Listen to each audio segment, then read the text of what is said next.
Pabiling 10 pandesal at samahan na rin ng gatas. Dalawang ambira at saka samahan mo na rin ng pulutan. Thank you, Brad. Let's get the change. Salamat.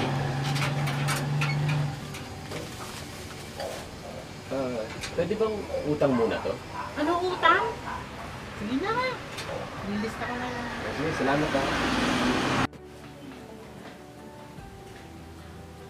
Han, anak, breakfast na tayo.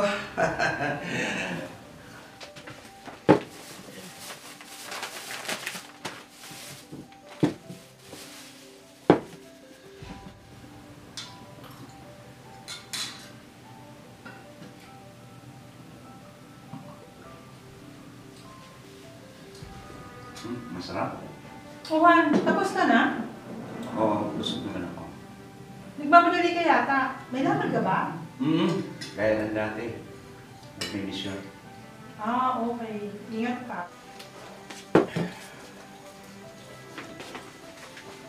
Wow, ikaw, umiinom. Samantalang kami hindi pa kumakain ng almusal. Eh ba't di pa kayo kumain ng almusal? Hindi kita magets ha? Ikaw hindi makagets. Inuuna mo pang pag-inom mo kaysa pagkain natin. Akin na nga yan. Ay! Teka! Saan mo dadali yan? Tatapon ko. Uy! Balik mo nga dito yan! Balik mo! O ano? Ano tinitingin-tingin mo ha? Bye-bye! Bye! Bye! Bye pa. Okay. Ingat! Thank you!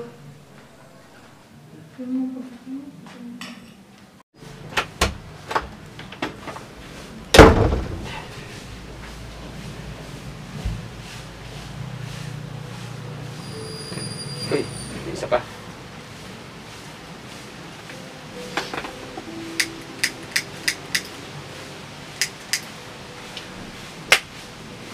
Pirang buhay to.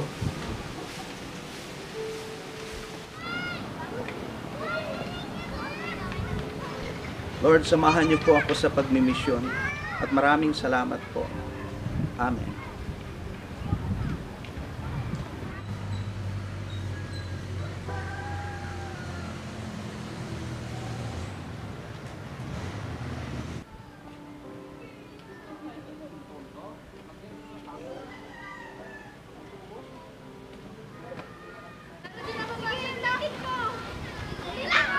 Uy, pre, buti nandiyan ka. Hindi naman oh. Ginanan ko ngayon, di ba yung friend? Sa lupa. Ay, papayan kami uli ah. Ayun ka. Pero sabi naglalapag ako.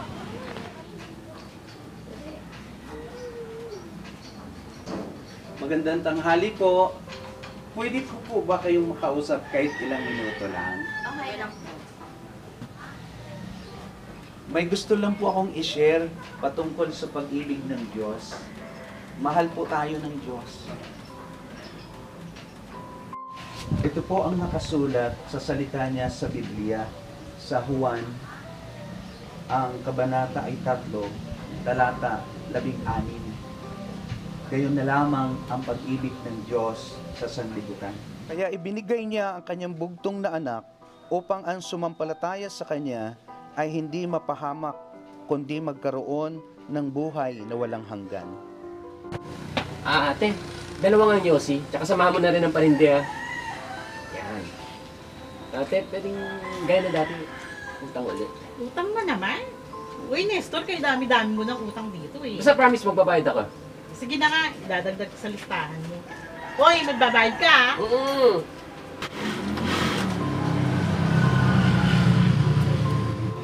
Tingnan niyo lalaking yun, oh. Oo nga, mukhang di pa huli ng buhay. Oo nga.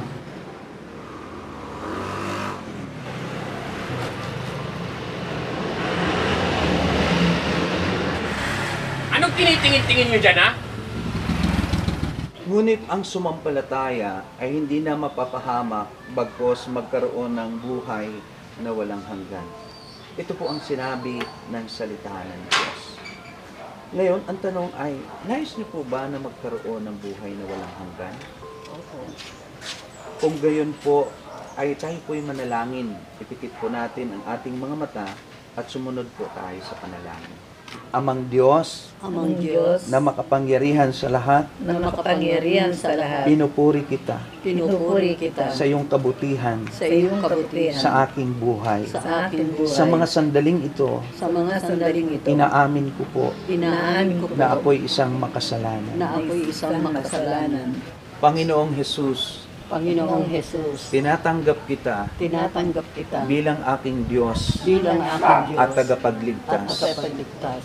Purihin ka Purihin ka ngayon ngayon at at magpakailanman. magpakailanman. Amen. Amen.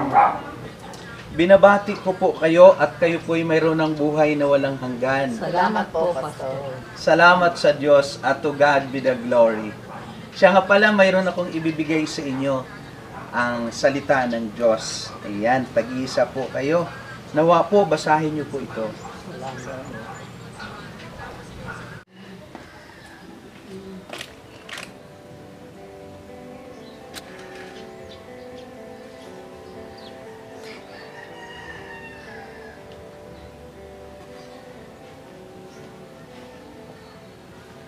Magandang umaga. Ano naman maganda sa umaga? Ha? Pwede ba kitang makausap? Sige. Bakit? Anong kailangan mo sa akin, ha? May isi-share lang sana ako sa iyo. I-share? May gusto kang i-share? As in, may ibibigay ka sa akin? Sakto. Tapos kasi ako ngayon eh. Kahit na magkanong bibigay mo, tatanggapin ko. Tatapatin kita. Ang isi-share ko sa iyo ay hindi mga bagay na material, kundi spiritual na bagay. Ha? Ano? Ang isi-share ko sa iyo ay ang pinakamahalagang bagay na matatanggap mo, ang salita ng Diyos, ang gospel. Nuggets ko na. Nuggets ko na. Isa kang religyoso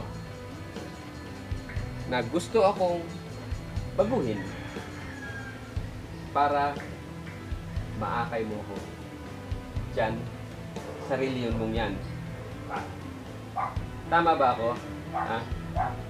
Hindi kahit anumang relihiyon ang makapagbabago sa iyo, kundi si Kristo. Wala akong pake. Hindi ko kailangan magbago. Malakas na ako. Hindi gaya yung mga reliyoso na mga mahihinang nilalang. Hindi kami mahihinang nilalang. Ganun ah. Kung di kayo mga mahihinang nilalang, bakit kailangan nyo pa ng reliyo sa buhay nyo? Ang kailangan namin, si Kristo, sa aming buhay.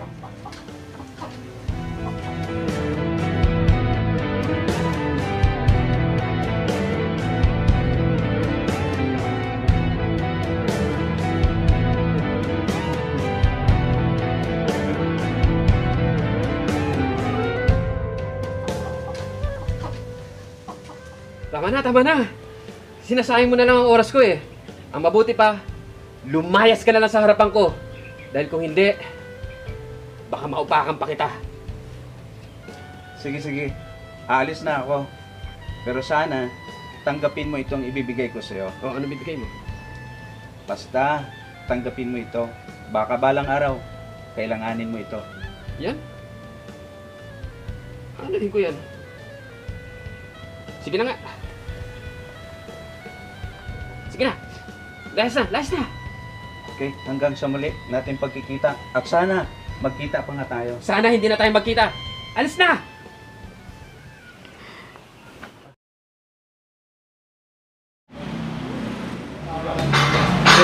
Jump straight.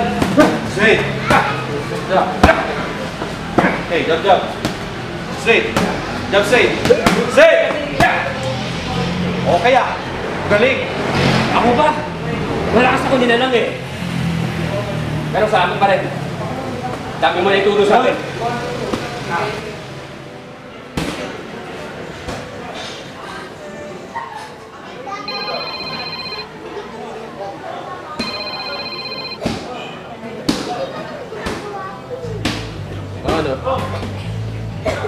Nagpagkita ka sa amin sa Eskinita. Dala namin ang produkto. Okay. Sige, sige. Maya-maya pupunta na ako dyan.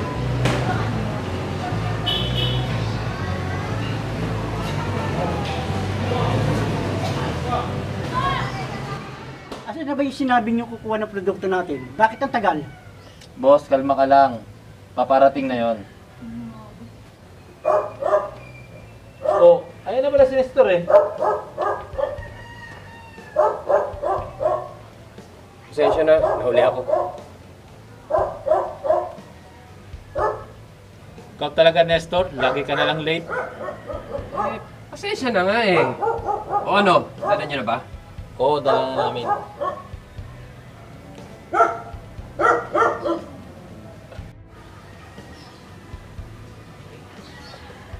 Dito mo lagay, please. Para wala makalat ha.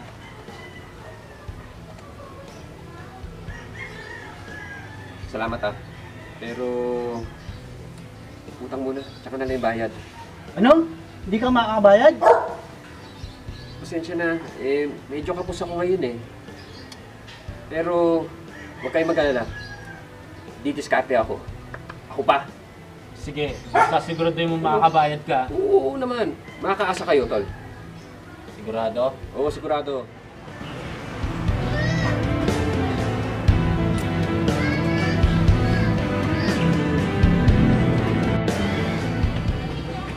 O na to, saan galing ah? Uy, wala akong ginagawa masama ah. Ikaw pa? Walang ginagawang masama? Oo. Sa katunayan, galing ako sa Bible study. Pakita ko sa iyo ang katibayan. Ito, may dala akong Bible oh. Bible to. Oo nga no, Bible to ah. Oo. At palagi ko itong binabasa. Mahalaga sa akin to. Kasi nagbabagong buhay na ako. O siya.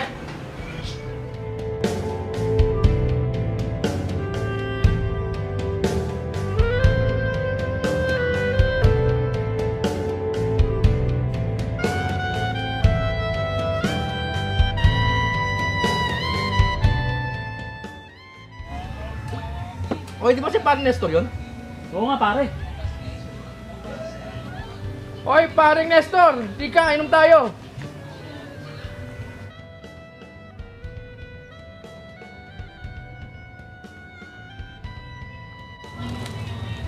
O ano meron? Ito pare, inom tayo. Upo ka. Ano?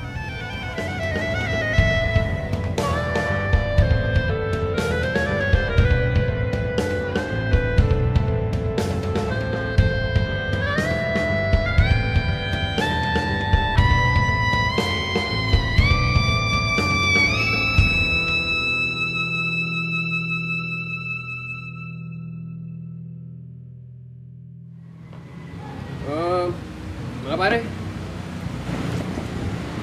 Alis na muna ako. Oh, alis ka na? Bakit? Oo nga. Huwag mo sabihin may tama ka na kagad. Hindi naman sa ganun. Kaya lang kasi itong mga patoma-toma lang. Parang hindi na ako masyadong nakakaramdam ng thrill eh. Ha? Bakit naman? Iba na kasing kinahihiligan ko ngayon eh. Ibang level na. Pakita ko sa inyo. Ito yun oh. Ha? Ano yan? Ito hindi nyo alam? Bible! Bible to! O siya, alis na ako ha.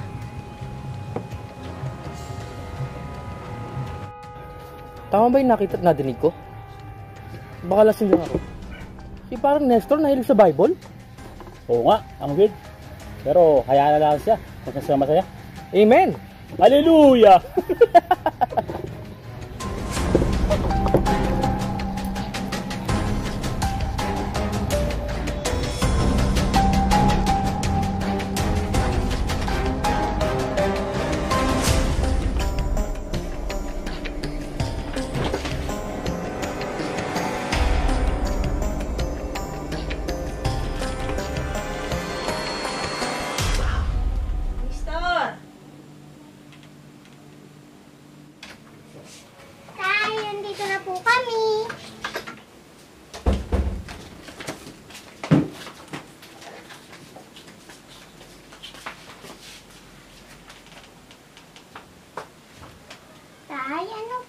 binabasa niyo?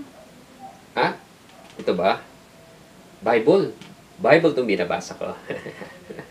Aba, himala, nagbabasa ka na ngayon ng Bible. Oo, syempre naman. Nagbabago na ako eh. Sana nga, totoo. Oo naman. Syempre totoo. Pasok muna kami sa kwarto para magbihis. Sige, sige. Tara na, anak.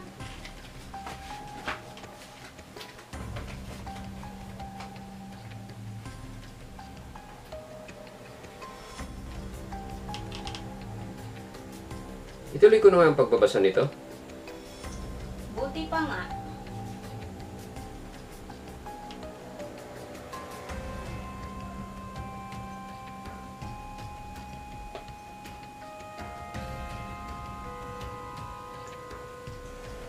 Kaya't ang sinumang makipag-isa kay Kristo ay isa ng bagong nilalang.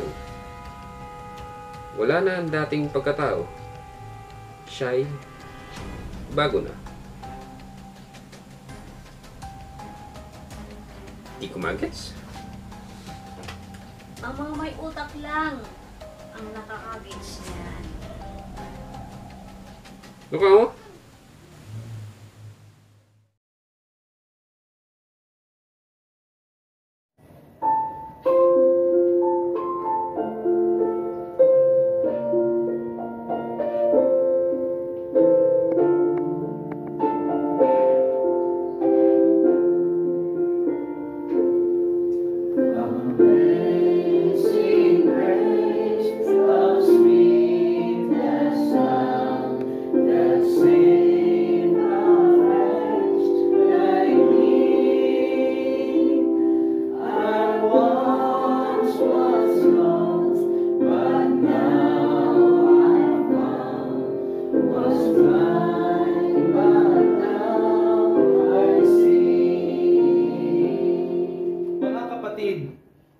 Pakisama po sa inyong mga panalangin ang katagumpayan ng pagmimisyon ko.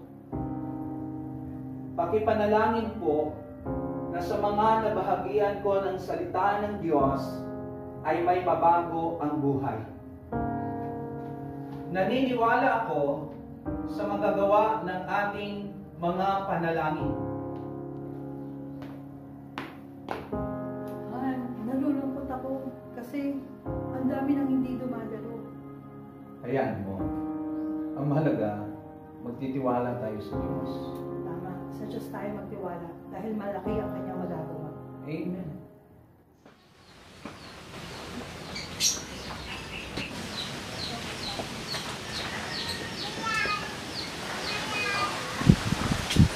Kamusta, Nestor?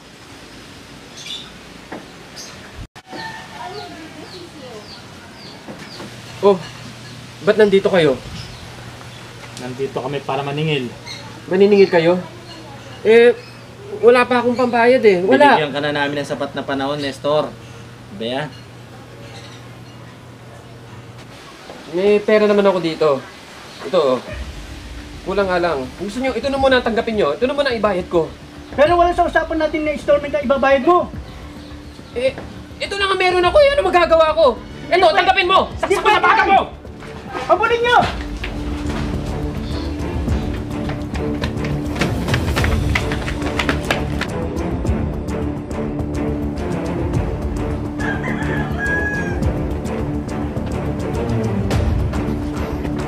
Oh, Nestor, balik ka!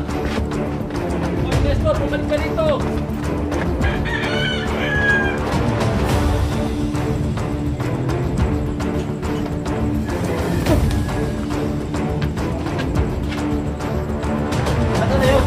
Ewan ko. Tara.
lang pala, pinagod mo pa kami. Tandaan, Nestor. Pagsisisihan mo itong ginawa mo sa amin. Baka kayo magsisi.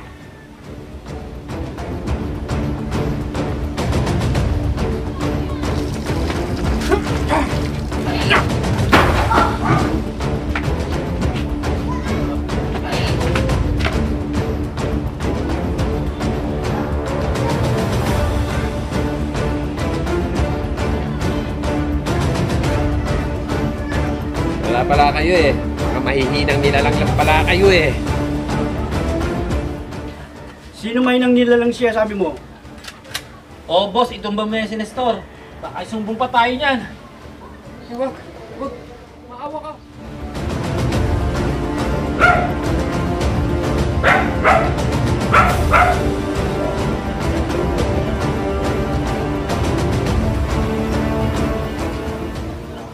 Buhay pa ba yan? Palagay ko patay na yan.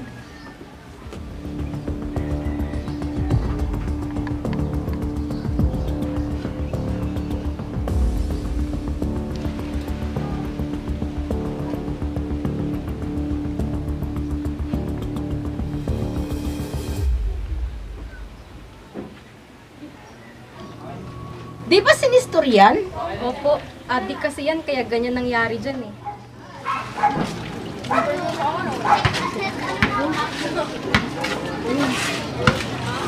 Hoy, Mari! Ano mo ba kung anong nangyari sa asawa mo? Bakit? Anong nangyari? Nabaril ang asawa mo. Nabaril si Nestor. Ano?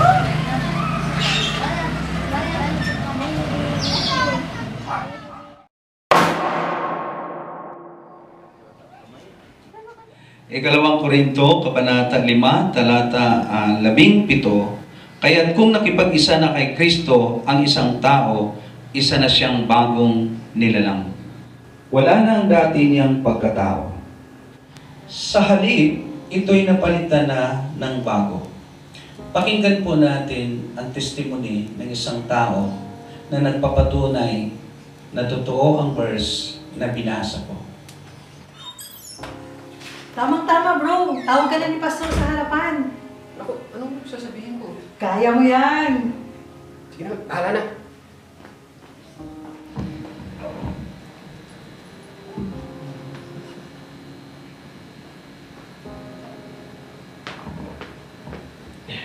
Ang totoo, hindi ho ako sanay humarap sa maraming tao. Pero ang masasabi ko lang ho, na-gets ko na ang ibig sabihin ng pagiging bagong nilalang. Hindi lang po patungkol yun sa pagbabago ng itsura o pagbabago ng ugali.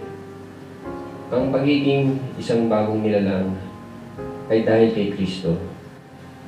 Siya ang tunay na nagpapabago ng tao.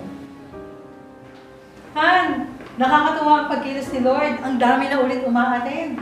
Oo nga, di ba sinabi ko sa'yo, basta't magtiwala lang tayo sa Diyos. Ay, si Nestor, mukhang may sasabihin sa'yo. Bakit? Sige, mag-usap muna kayo. Pastor, gusto ko lang magpasalamat. Salamat dito sa polo na binigay yung dito sa pantalon, sa pagsagot sa pagpapagupit sa akin. Panibago. At salamat dito sa pocket Bible na binigay mo. Wala pa ba yung ambulansya dyan? Lord! In Jesus' name, hayaan niyo pong mabuhay itong si Nestor.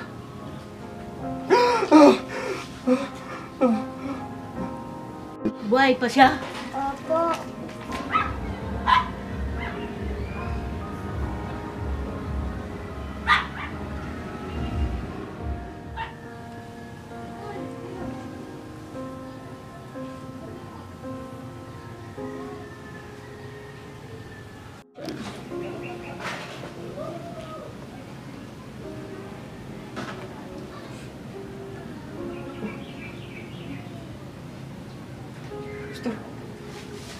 Ano mo?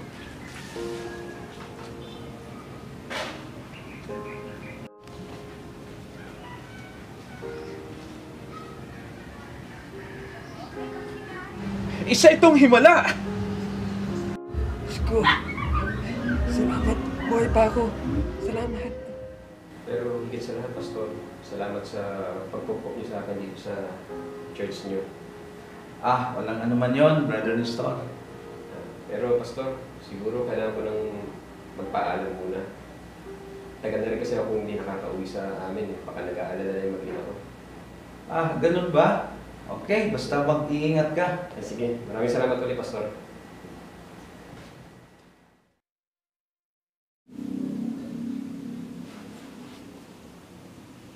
Nay, ba't po ba tayo nag-iimpake? Saan po ba tayo pupunta? Anak, pupunta tayo sa probinsya ko. Doon na tayo titira. Paano po pag umuwi na po si tatay? Hindi na siguro siya uuwi. Matagal-tagal na siyang hindi man lang nagpaparamdam.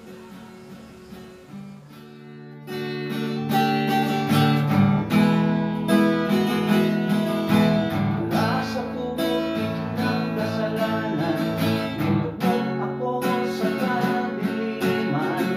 Bawat araw ko'y sumisikip, di ko na makita pa ang langit. Bawat umaga'y walang pag-asa, galing buod sa puso'y nalabang. Alak, music, marijuana, buhay ko ay nagdurusa. Ngunit may isang liwanag na ako'y di ko tinanggap. Abay, mga pre, kumusta na? Ha? Sino ka? Ako to. Si Nestor. Parang Nestor ka? Oo, ako nga to. Bakit parang nagbago ang sura mo? Mahabang kwento. Pero kung gusto niya, ikwento ko pa rin sa inyo. At i-share ko na rin tong bago kong kinahihiligan.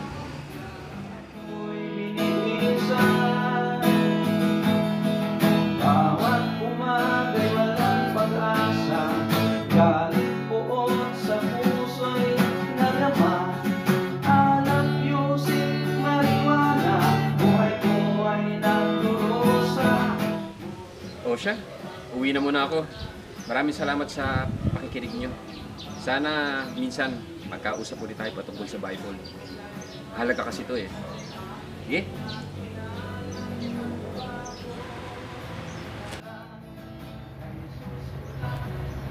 Talagang nagbago na sa parang Nestor. Oo nga, wala akong masabi. Bagong nilalang, kay Jesus ko lang natagpuan. Pinatawad niya at ako'y binihigsan. Dahil sa kanyang pag-ibig, ako'y kanyang ginahawaan. Wala anak, alis na tayo. Nagising sa kanyang salita, isang bagong nilalang. Kay Jesus ko lang natagpuan. Pinatawad niya at ako'y binihigsan. Isang bagong nilalang.